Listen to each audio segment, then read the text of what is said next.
السلام علیکم ورحمۃ اللہ وبرکاتہ۔ میرے مقالے کا عنوان ہے مولانا نسیم ظہیر اصلاحی صاحب کی قرآنی خدمات۔ تمہید اور تعارف سے صرف نظر کرتے ہوئے میں مولانا کے قلمی سفر سے اپنے مقالے کا آغاز کرتا ہوں۔ قلمی سفر۔ مدرسۃ الاصلاح میں داخلہ لینے سے پہلے ہی مولانا نے قلم چلانا شروع کر دیا تھا۔ اپنے قصبے کے مدرسے میں بعض چھوٹے چھوٹے مضامین لکھ چکے تھے۔ یہاں عربی دوب میں اپنے ایک ساتھی شاہد بھاگل پوری کے ساتھ مل کر کرنے کے نام سے ایک قلمی رسالہ نکالا۔ عربی ہفتوں میں نوائے چمن کے نام سے ایک دوسرا قلمی رسالہ نکالا۔ ان رسالوں کے محرک ان کے استاد مولانا محمد ایوب اصلاحی تھے۔ انہوں نے ہی ان رسالوں کے وہ نام تجویز کیے تھے۔ ان رسالوں کی کاپیاں دارالمعلومات میں آج بھی موجود ہیں۔ اس طرح مولانا کا دور طالب علمی سے ہی مضامین لکھنے لگے تھے۔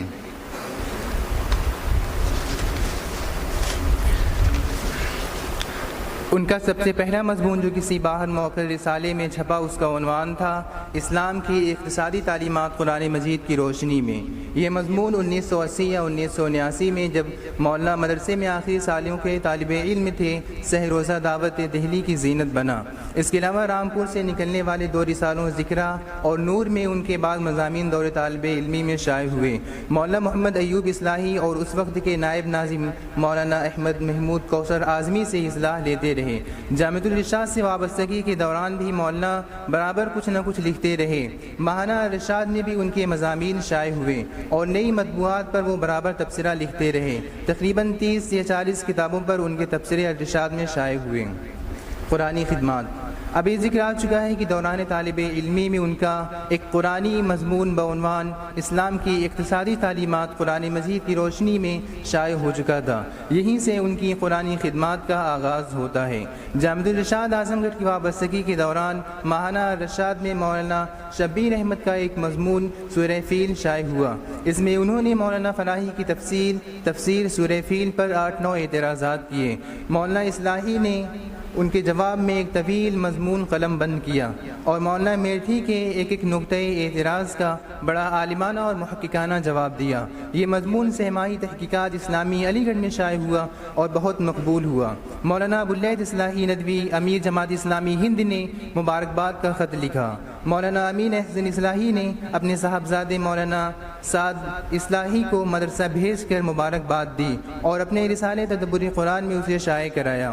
مولانا کے استاد محمد اجمل ایوب اصلاحی نے ان سے فرمایا کہ تم نے اپنی اوقات سے زیادہ بڑا کام کیا ہے۔ مولانا کی اس مضمون نے ہلچل پیدا کر دی اور پھر جواب الجواب کا سلسلہ چڑھ پڑا۔ مولانا رضی الاسلام ندوی سے اس موضوع پر مولانا کی مستقل قلمی جنگ رہی۔ اس کی مختصر تفصیل مولانا رضی الاسلام ندوی کی کتاب نقد فراہی کے مقدمے میں دیکھی جا سکتی ہے۔ انداز تحریر۔ مولانا کا خاص امتیاز یہ ہے کہ وہ لکھنے سے پہلے بہت غور و مطالعہ کرتے ہیں۔ جب ان کے ذہن میں کوئی نیا نقطہ یا کوئی نئی حقیقت منکشف ہوتی ہے، تبھی اپنے نتیجہ فکر کو نہا خانہ دماغ سے صفحہ کرتاس پر منتقل کرنے کے لیے قلم کو جنبش دیتے ہیں۔ مضامین و مقالات کا ڈھیر لگانا اور خود کو بڑا صاحب قلم کہلانے کی غرض سے لکھنا ان کا شیوا نہیں ہے۔ ان کا کہنا ہے کہ فرسودہ عناوین پر لکھنا اور چبایا ہوا لقمہ چبانا ان کو بالکل گوارا نہیں۔ مولانا کا یہ وصف قرآنیات پر لکھے گئے ان مضامین سے سپیدہ سحر کی طرح درخشاں ہوتا ہے۔ وہ لکھتے کم ہیں مگر جب قلم اٹھاتے ہیں تو علم و تحقیق کے نئے اور نادر موتی تلاش کر کے لاتے ہیں۔ مولانا کی تقریباً تلاش و تحقیق کے بعد 27 مضامین قرآنیات سے متعلق ملے ہیں، جن سے میں صرف نظر کرتا ہوں وقت کی قلت کی وجہ سے۔ اب میں یہاں تفصیلی نکات پر میں کچھ بات کرتا ہوں۔ تفصیلی نکات۔ مذکورہ بالا سبھی مضامین جو مولانا کے قرآنیات سے متعلق ہے، علمی نکات مختلف و متنوع تحقیقی پہلو اور غور و تدبر کی جدید جہاز سے معمور ہیں۔ ان سب پر الگ الگ بحث و گفتگو کرنا بہت مشکل ہے، اس لیے صرف چند اہم نکات کے ذکر پر اکتفا کیا جا رہا ہے۔ تلک الایام نداولها بین الناس کا مفہوم بالعموم یہ بتایا جاتا ہے کہ غلبہ و فتح یا سیادت و حاکمیت ہمیشہ ایک ہاتھ میں نہیں رہتی. کل کا فاتح آج کا مغلوب ہو سکتا ہے، آج کا حکمران کل کا محکوم ہو سکتا ہے. اس لیے اگر کل بدر میں مسلمان فتح و ظفر سے ہمکنار ہوئے تو آج ان کے حریف یعنی اہل مکہ بازی مار لے گئے. یہ کوئی خلاف معمول بات نہیں ہے، زمانے کا الٹ پھیر بھی اللہ کی سنت ہے. مولانا کو اس رائے سے سخت اختلاف ہے. علماء لغت کے بیانات اور کلام عرب کے استعمالات کے ذریعے ثابت کیا ہے کہ لفظ مداولت کا مفہوم جو ہمارے مفسرین کرام بتاتے ہیں صحیح نہیں ہے. اس کا مفہوم یہ ہے کہ اللہ تعالیٰ زمانے کو لوگوں کے درمیان گھماتا پھراتا رہتا ہے. شیریں کو تلخی سے اور تلخی کو خوشگواری سے، اچھے برے سے اور برے کو اچھے سے، خوشی کو غم سے اور غم کو خوشی سے بدلتا رہتا ہے.